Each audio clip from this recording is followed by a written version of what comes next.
Good afternoon, everybody, and it's great to hear the key messages from our panel and the Mayor earlier on about the importance of place and quality. And I just want to spend a few moments talking through the Black Country and our approach to Garden City, which is a slightly maverick approach, which I'm sure you'd expect nothing less from a place like the Black Country.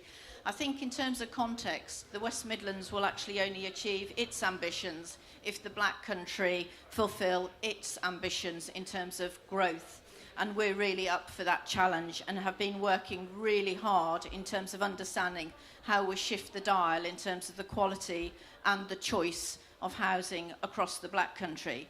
In terms of our own population growth, we've always had an ambition to grow the population levels across the Black Country, and indeed our ambition to see more than 1.2 million people living in the Black Country will actually be achieved 10 years in advance of where we thought we'd originally achieve those population levels. So actually the demand to deliver housing even quicker is even greater now. So across the Black Country, we believe we've got one of the biggest UK's transformational housing programmes underway through our Garden City approach. And over recent MIPIMs, we've been here to share the vision and talk around how we've developed a shared approach to our version of Garden City and our interpretation of some of those rules. And of course, we're very, very pleased that not only the money that we've secured through the Brownfield Land programme through the Combined Authority to date in the last year, but that we've clearly got the added benefit now of access to the new money that Andy profiled in terms of the £350 million, and money really does help in terms of driving some of those changes. So what kind of progress have we been making? And I think it's useful just to recap on a couple of the facts. It's so interesting to hear people talk about creating places. Well, the Black Country is already a place. We've clearly got the city of Wolverhampton, but we've got 32 towns, over 400 neighbourhoods. And actually, what we want to do is actually develop a garden city which is developing from those places, not creating totally new places, but enhancing those that we've already got. So not to start a garden city from scratch, but actually try and apply the principles in the context of a 21st century and shape a garden city using existing urban form and infrastructure and strengthening our existing communities, creating those integrated places. And indeed, that notion of quality of housing sites with credible development propositions is really important to deliver transformational change, with around 48,000 homes planned and hopefully delivered in the next decade. Some of the other things around the periphery that we're also championing are things like our bid into UNESCO for Geopark, with a submission later this year and hopefully a successful announcement next year. These kind of other additions to the place will clearly make a difference for us. And with 177 kilometres of canals and river networks, a clarity of vision about what we want to aspire to, a clarity on our public transport network and funding now flowing to deliver on that. We've got a bold policy move to transfer large-scale land from industrial use to housing. I think that the policy landscape and the mindset are clearly set for us. So the Black Country has never been shy about its desire to go out and make things and build things. So we do have that aspiration to build over 48,000 homes. And perhaps in the past people have been a little bit cynical about our ability to do that, but we really do believe that it's incredibly important, not only for the Black Country but also the West Midlands, that we actually take forward the opportunity to build much needed new homes with the vision of using those Garden City principles to actually inspire the market to invest in the Black Country. And it's very much a public-private set of partnerships. So during the last 12 months, we've actually gone out to market in terms of advertising and recruiting to a panel. We've drawn that panel from across the country, and actually many of the people that came forward had a black country living, educational experience, perhaps gone off into further fields, and now want to come back and add something back into the community. So the panel is made up of a pool of 14 experts with knowledge around those garden city principles, but very much looking at things like urban design and sustainability, public health architecture, ecology, remediation, landscape and public realm, historic environment and planning. And we now have a schedule of meetings, a programme of meetings for the next sort of year and a half to start to work with developers and scheme promoters to actually test and understand how we can get the most out of the housing sites coming forward. So the market response to date has been really positive. Housing associations such as Accord, Warsaw Housing Group, Bromford, Midland Heart, developers such as Countryside, Waits Living, Energy, and our local authorities have adopted the Garden City principles. So we're really pleased that we're starting to gain momentum about the adoption of this approach.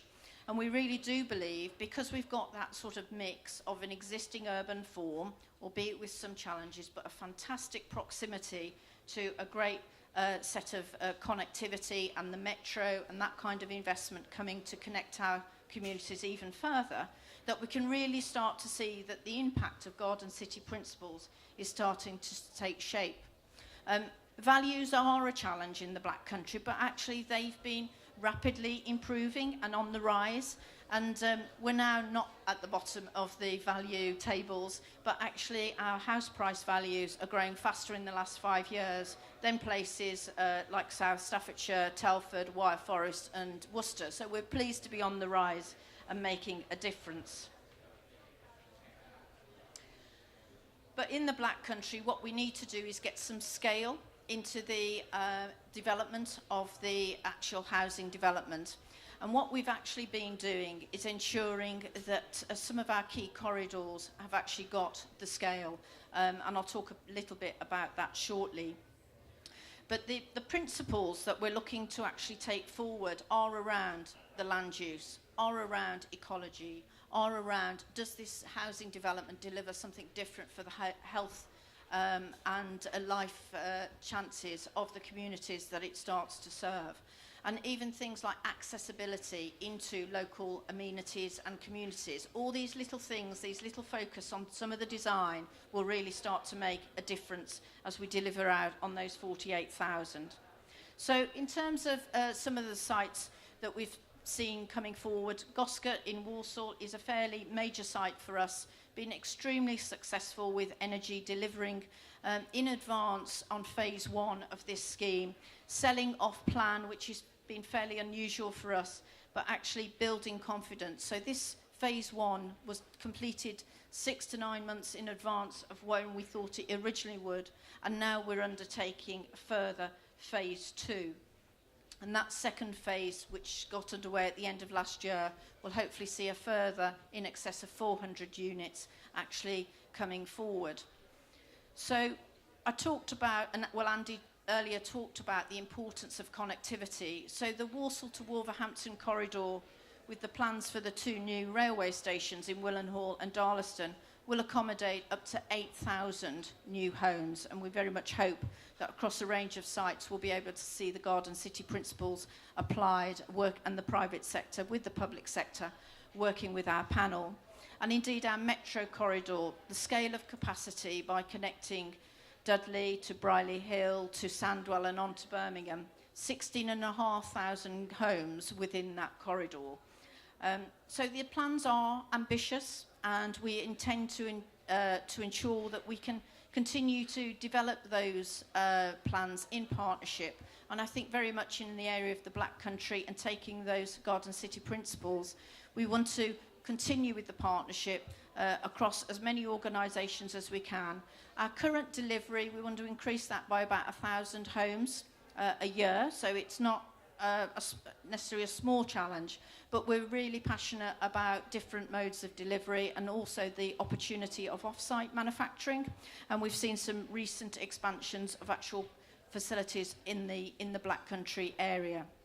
So in total, we have about £6.7 billion worth of investment opportunities, those 48,000 homes to build and 1,300 hectares of residential land. And clearly the announcement on the Brownfield Land Research Centre will also help us achieve those goals.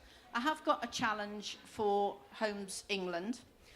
Because we've adopted a slightly maverick approach to the Garden City approach, we don't quite fit the model of garden cities nationally, but we would really like to be a part, an observer, and a sort of an allied member of the Garden City arrangements that are happening throughout the country. So I'll try and get Andy to help us achieve that. So we really remain totally committed to developing and delivering with our partners a set of transformational schemes, and we very much recognise that we've got the land. We've now started to get the investment available that we can use, but what we need to see is intelligently delivered sites using those garden city principles that will genuinely lead to a transformation of the Black Country, but never ever forgetting the communities that exist and live in the Black Country. And we want to bring those communities with us as we start to deliver out over the next decade. So thanks very much for listening, and look forward to conversations outside of this meeting.